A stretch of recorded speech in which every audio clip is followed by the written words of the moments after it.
Welcome to Manny's TV Talk, where we will talk about all of our favorite reality TV shows and news surrounding them.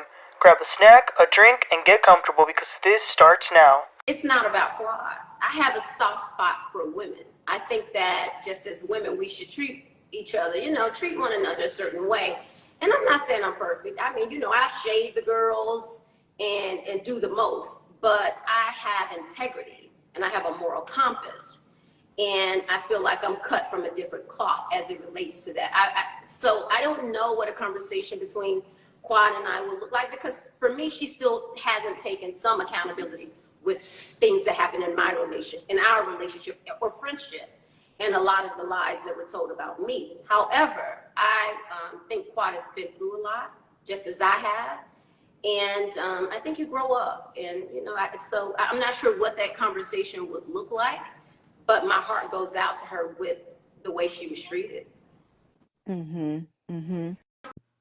Hey everybody, welcome back. So, listen, Married to Medicine, child, is probably the hottest show on right now. And it's really good. The show itself is really good, but so much is happening on social media and behind the scenes that's a whole show in and of itself. This week, Dr. Jackie has been dragged through the mud, people. She has been dragged because of some comments that recently came up, because in the latest episode, she had a very great meeting with the Vice President of the United States, Kamala Harris, in which they talked about Black female mortality and how to combat that. But there was a video that was found about 2 years ago. It was a live that she actually did with Heavenly, in which she said that Black women cry wolf. Yeah, very problematic comments, and the people were mad, okay? And somebody who had a lot to say about this was Buffie. Remember her? Yeah, she's still pissed about that. But what I wanted to come on here to talk about today is Mariah. Mariah Huq, the creator, the queen of Married to Medicine, finally broke her silence in an Instagram live. And she said a lot, and I'm going to tell you guys what she said, so you don't have to watch the whole hour. I'll just tell you guys the main points, because I feel like it was a very great live, and I really enjoyed it. So let's get started on what she said. So the first thing, of course, how does she feel about Quad? Mariah and Quad were besties when they first came onto the show, but of course, their friendship dissolved in front of us, and it got very ugly. Accusations of sleeping with brother-in-laws, accusations of drug use, it was a lot. But Mariah feels really bad. She feels horrible for Quad because she watches the show and she doesn't like that the girls are mean girls. She says that it's very clear that the show, and this is how you know she watches the show, because she even mentioned the core four, which is what Toya, Simone, Jackie, and Heavenly have been calling themselves lately. So she definitely mentioned that they are all toxic, and this is straight out of their playbook. She says that what they did to Quad is exactly what they did to her. So she does feel bad, independently of it being Quad. She said that it could have been anyone. And the fact that it is Quad, and knowing what their relationship was, for her to think that this was messed up really tells you that she thinks it was deplorable what they did. We're going to ask you to leave this trip. She finds it kind of ironic that they would be kicking someone out the group based on the things that they are saying. Like, Heavenly has been saying that she was kicked out because she would be late and she would be arrogant and stuff. And Mariah is saying, listen, y'all created the monster, so why are y'all surprised about that now? She also says that she found it really bizarre that they would invite her to the trip only to uninvite her. She found it very cruel. And I think a lot of people share that same feeling with Mariah when it comes to Quad. And she also clarified something that Dr. Heavenly said recently in her live with Carlo King. She said that Quad was never her roommate and she never lived with her. But the funny thing is that I think she's lying about that.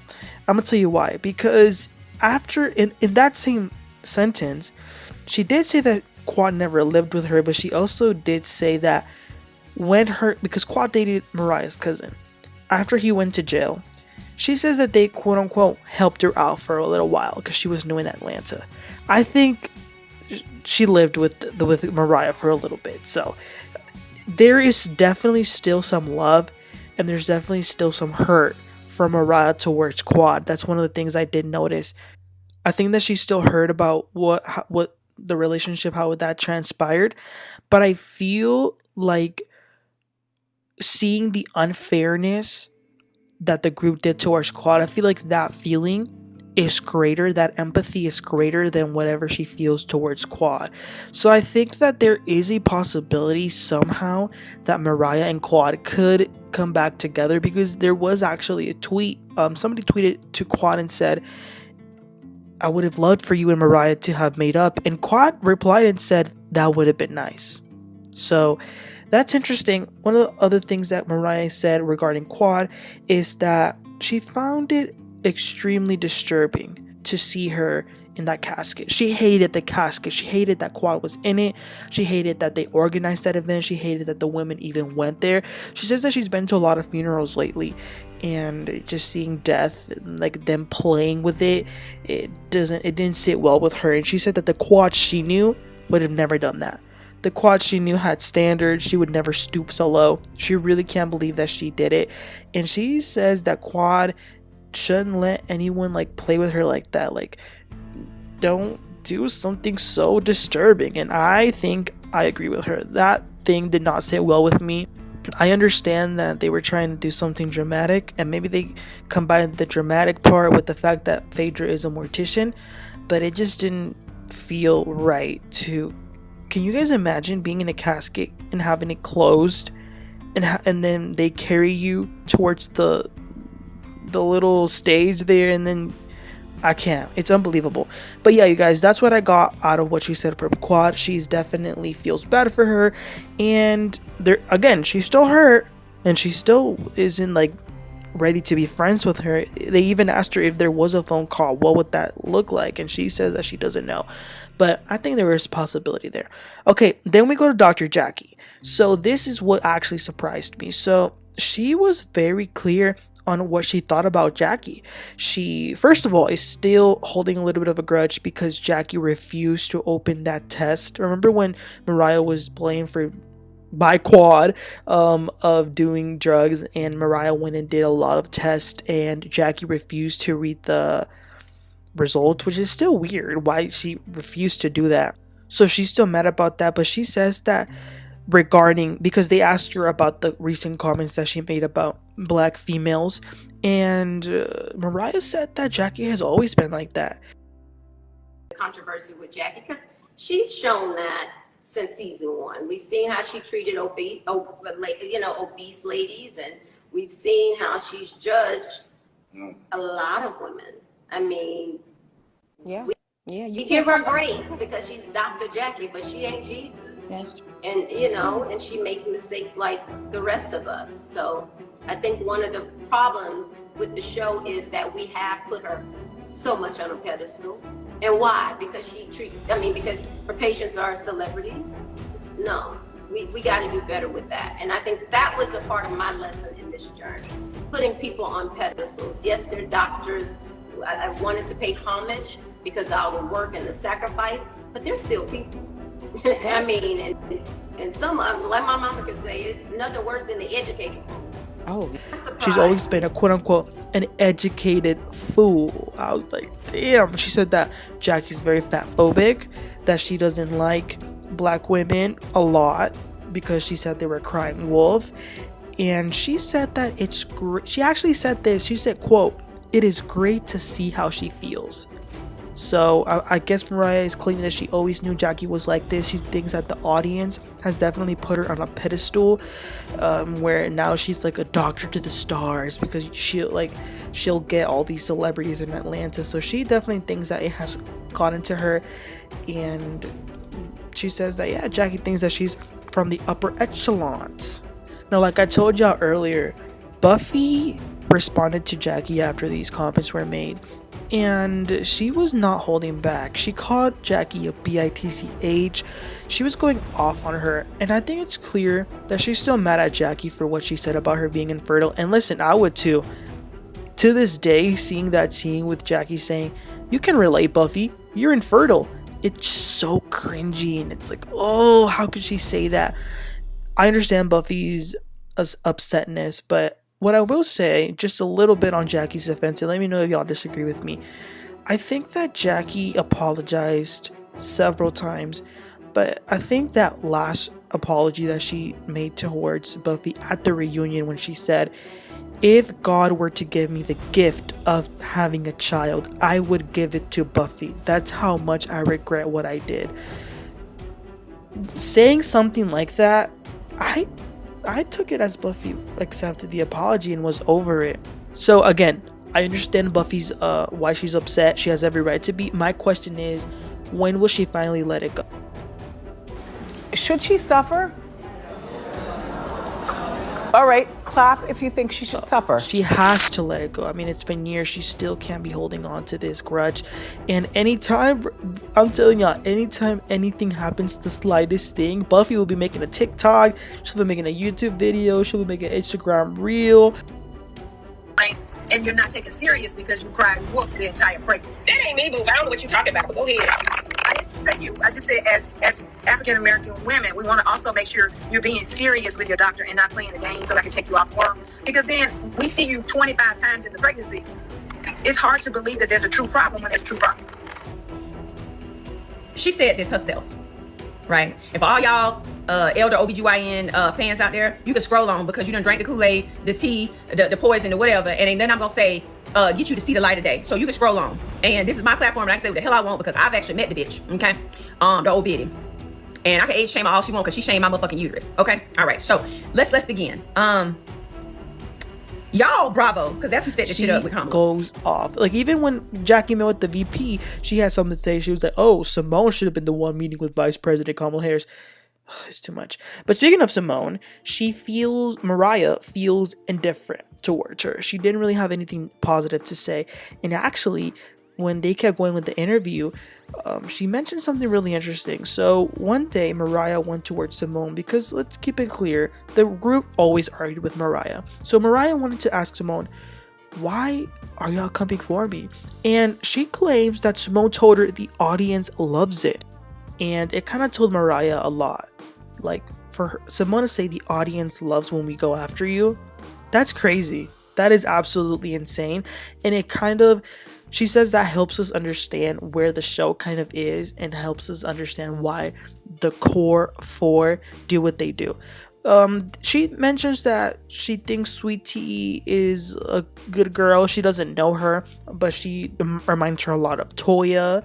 She says that she still talks to one of the producers, which I think is really interesting, one of the showrunners. She acknowledges that she wasn't portrayed fairly in the show. She wishes that they would have shown more of her interracial marriage, of the religions and stuff like that they share. She knows that Heavenly truly hates that Mariah is always mentioning, because they asked her that, does she realize how, even though she's not on the show, she's still so present? And Mariah says that she knows that, because like she was even on the trailer quite a bit, and she says that Heavenly hates when they bring Mariah up. And one of the things that she loved about Married to Medicine was that when the show started, it was truly Married to Medicine. That word married actually meant something, not like some other shows. And I'm pretty sure she was referring to Basketball Wives, a show like that where none of them are actually married, none of them are actually wives. But she does think that that's losing its element with Quad still being there. And here's the thing, she talked about Phaedra. Phaedra joining the cast of Married to Medicine is, girl, get you an easy coin, because that's what it seems like it is. I don't understand the connection or parallel unless she's representing one of the ladies in in the malpractice situation. I don't understand the connection. She's not married to medicine. Married to a vomit pool. Yeah, oh, wait a minute. I don't understand the connection. She's not married to medicine. Married to a vomit pool. Yeah, oh, wait a minute. I don't understand. Mortuary. I believe that Phaedra is good for TV. I believe that she's shown that. And I think she deserves something in Law and Liars, or I like to see her on on Housewives of Atlanta in the parking lot doing her law with the criminals in the car. So parking lot lawyers, I don't know. Okay, So Yeah. my thought, I think that, she's great for TV, but I'm not sure that, I don't know. I can't believe, I just don't understand the connection there. But you know what? She came through. She came through, and she is known as the head doctor. Oh. In a very negative way. She does not like Phaedra. That's very clear. She said that Phaedra clearly came onto this show because she wanted easy money.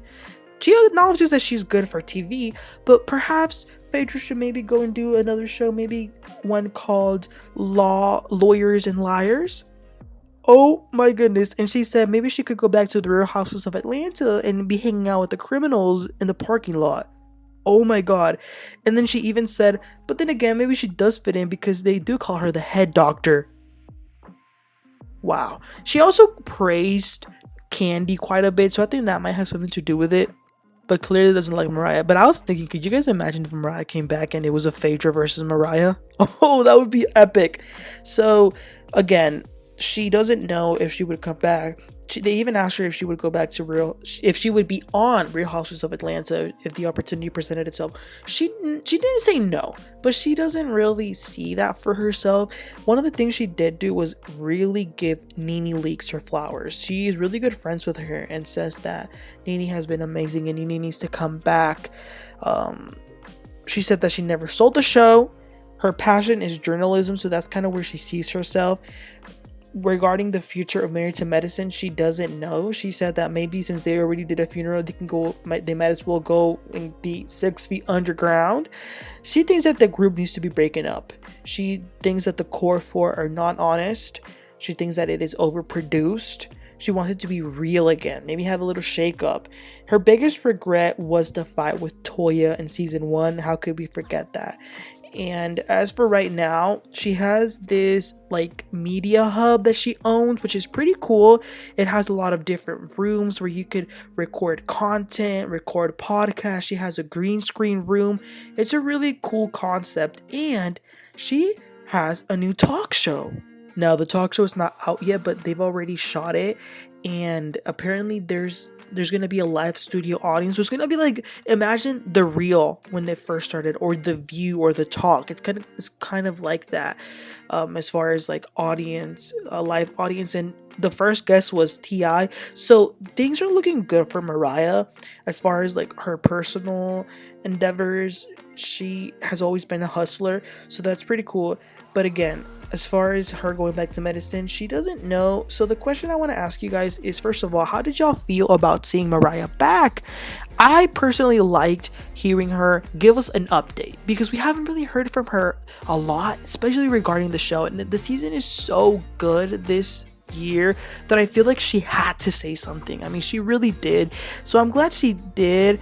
But what are y'all thoughts? Do you like that Mariah came out and spoke about the show? What do you think about what she said? Was it shocking that she said that Dr. Jackie has always been like this? She thinks she's Jesus. She literally said that.